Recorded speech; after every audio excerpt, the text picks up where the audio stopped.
Assalamualaikum warahmatullahi wabarakatuh. My name is Nur Syafiqah binti Muhammad Samri.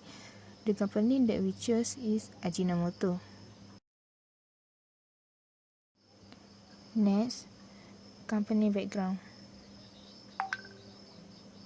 Ajinomoto Malaysia Berhad produce and distributes monosodium glutamate, which is MSG. In 1962, the company obtained approval for a factory site in Kuala Lumpur. Construction of the factory was complete and production commenced in 1965. In 1977, the Agisio range of product was approved for production. On 1st July 1987, a new type of screening, Agi Plus, was launched. The company's first consumer product with local flavor, the Sri Aji powder seasoning for fried rice, was introduced in October 1996. Ajinomoto has been producing the Ajinomoto brand of monosodium glutamate since 1965.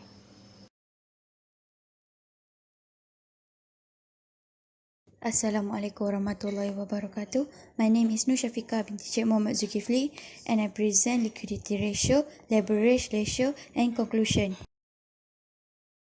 Liquidity ratio Ajinomoto. Current ratio for this company is good. The highest current ratio is 10.70 times in 2018. Quick ratio also good. The highest is 2080, which is 9.48 times. Working capital for this company is positive. The highest is 2019, 399,605,840 ringgit. Liquidity ratio Lotus KFM. Current ratio for this company is not quite good because it less than 1, which is the highest is 0.33 times. Quick ratio also less than 1, which is the highest 0.18 times. Working capital for this company is negative for all 3 years, which is the highest is 2090, 44,444,160 ringgit.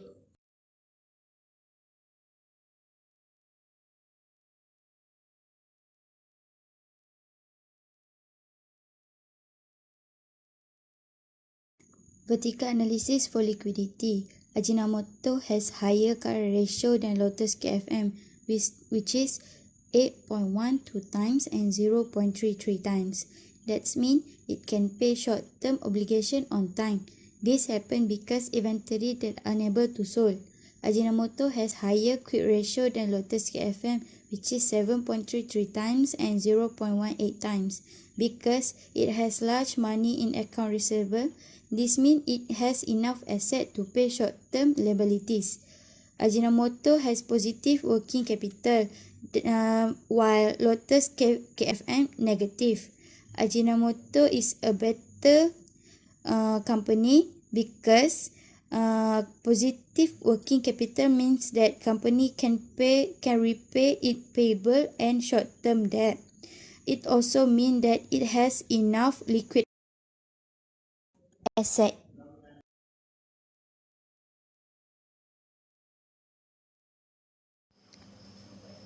Next, I will explain about activity ratio. Firstly, total assets turnover. Total asset turnover for Ajinomoto is in 2017 is 0.78 times, and 2018 0.89 times, and 2019 0.83 times. While fixed assets turnover in 2017 is 4.61 times, 2018 5.077 times, and 2019 5.77 times.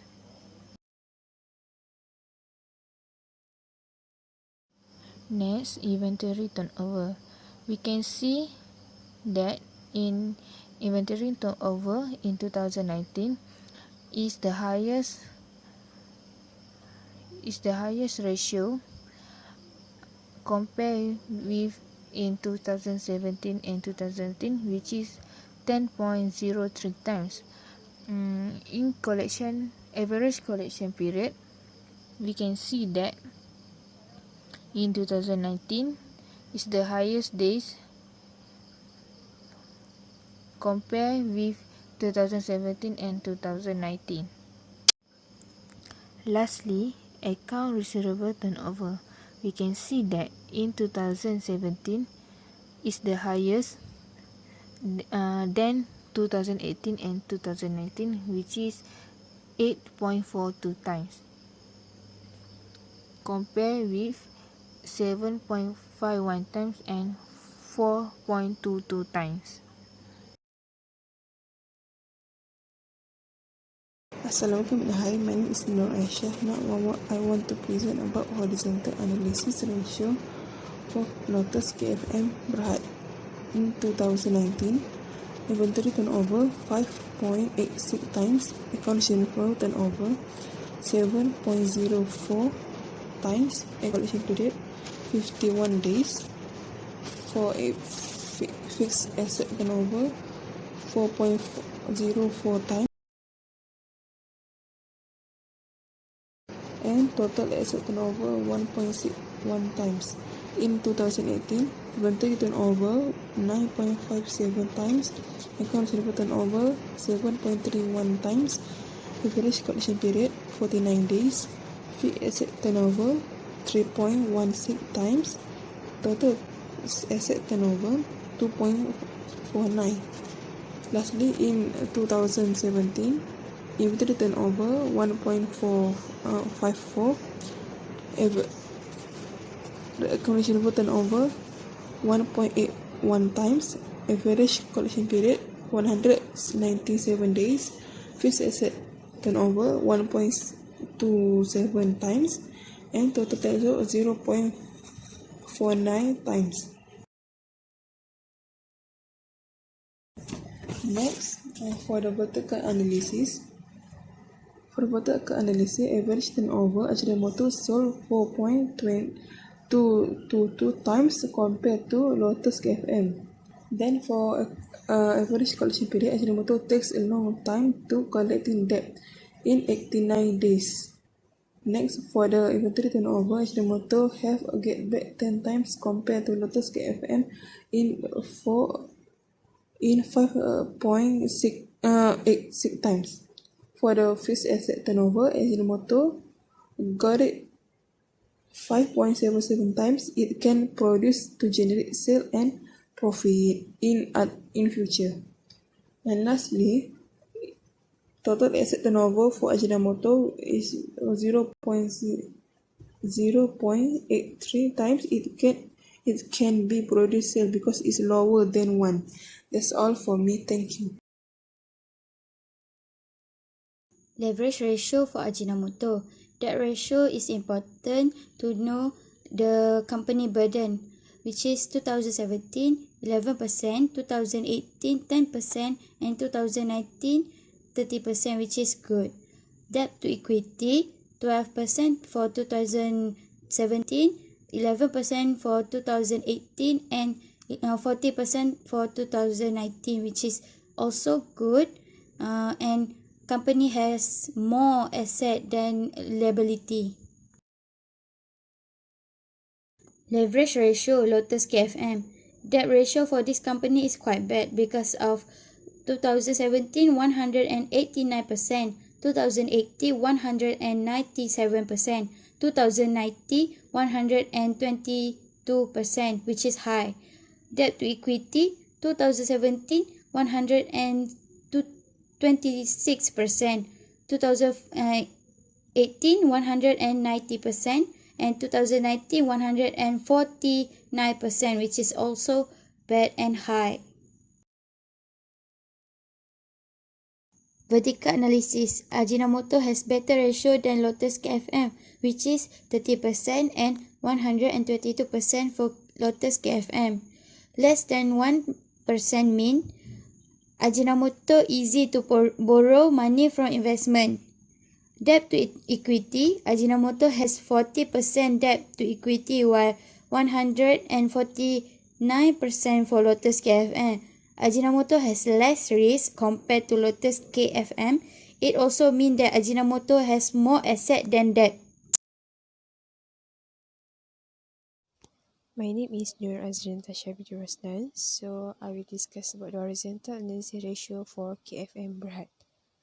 For return on equity in 2017, KFM Berhad get a higher ratio which is 0.531% compared to 2018 and 2018. It's because ROE considered and measured how the effective management using a company asset to create a profit. For the return on asset, ROE measure effective company management and generate earning from the economy resource.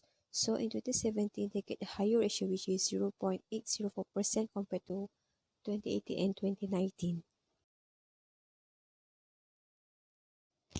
For the gross profit margin, 2017 get a higher profit which is 0.439% between 2018 and 2019.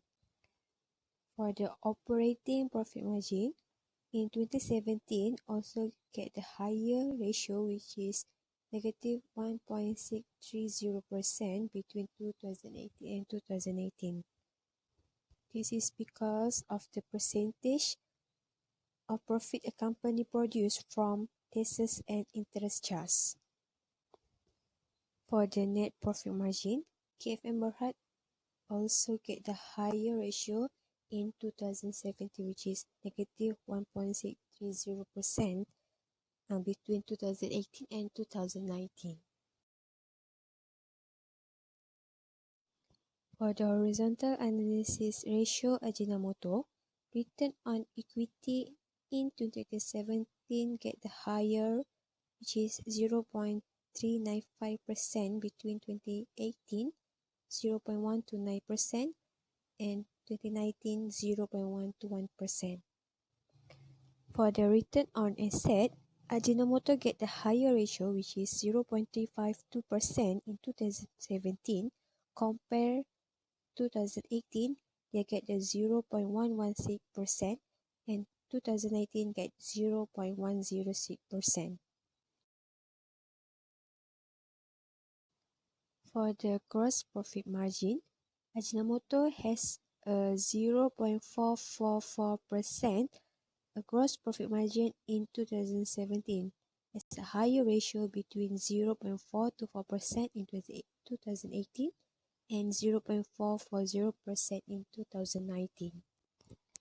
Operating profit margin, which is in 2017 they get the higher ratio which is 0.50% between 2018 and 2019. For the net profit margin, which is we can see that the margin for Ajinomoto remain get 0.446% in 2017, 0.129% in 2018, and deepen 0.126% in 2019. So the conclusion, every year Ajinomoto maintain with the rising the net profit margin brightness.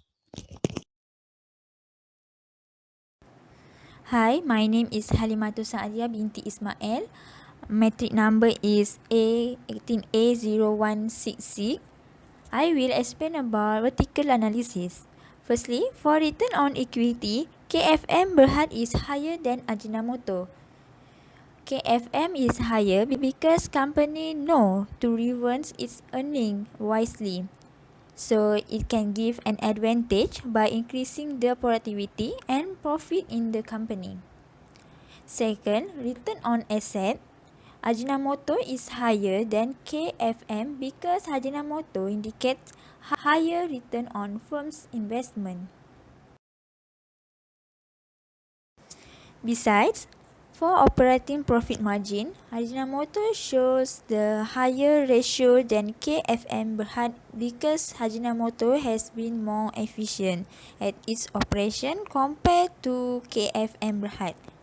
Then, for net profit margin, Ajinomoto is higher ratio than KFM Berhad, which indicates better income to shareholders. Lastly, gross profit margin, Ajinomoto have the higher ratio compared to KFM because Ajinomoto can control production cost and the condition is satisfactory. Thank you. As conclusion, recommendation that we can give is they should try setting the price by using cost plus pricing. The company should diversify using assets to generate more sales. And lastly, Ajinomoto should use the variety targeting and devise better strategy to gain more potential customer. And suggestion that we can give from the fluctuate in profit, company should calculate expenses analysis ratio each period covered.